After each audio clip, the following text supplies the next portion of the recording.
Masih dari Kabupaten Buleleng, masyarakat Buleleng yang tergabung dalam Forum Buleleng Tolak Reklamasi Teluk Benoa menggelar aksi penolakan di Pantai Lovina, Singaraja. Dengan tema Solidaritas Tanpa Batas, aksi tolak reklamasi merupakan wujud kepedulian terhadap pelestarian alam dan budaya Bali.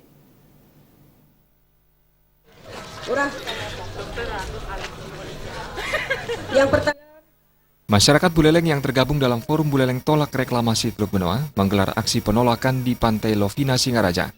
Aksi tersebut diawali dengan long march menyisir bibir pantai dari Pantai Lovina, Singaraja menuju Pantai Kaliasem, Buleleng. Acara tersebut juga dihadiri Wayan Gendo Suwardana selaku koordinator Forum Bali Tolak Reklamasi Teluk Benoa.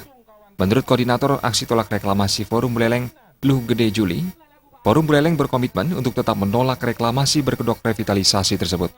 Luh Gede Juli juga berharap Perpres nomor 51 tahun 2014 segera dicabut oleh Presiden Joko Widodo. kita akan selalu komit menolak tolak reklamasi Teluk Benoa. Walaupun kita di Bali Utara, banyak yang mengatakan bahwa Bali Utara tidak ada hubungannya dengan Bali Selatan, itu adalah sebuah bohong besar.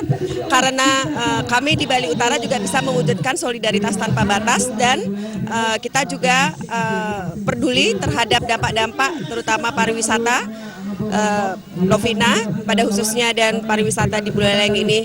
Jadi sudah merupakan komitmen kami untuk bersatu menolak reklamasi Teluk Benoa. Aksi dilanjutkan dengan pemberian bantuan berupa 5 bak sampah kepada Kepala Desa Kaliasem dan Kalibukbuk sebagai bentuk kepedulian terhadap lingkungan di Singaraja. Aksi ditutup dengan hiburan berupa tari-tarian dan nyanyian komunitas Forum Buleleng serta lawak dari Rarekwal Buleleng. Yuda dan Gung Krisna, Bali TV.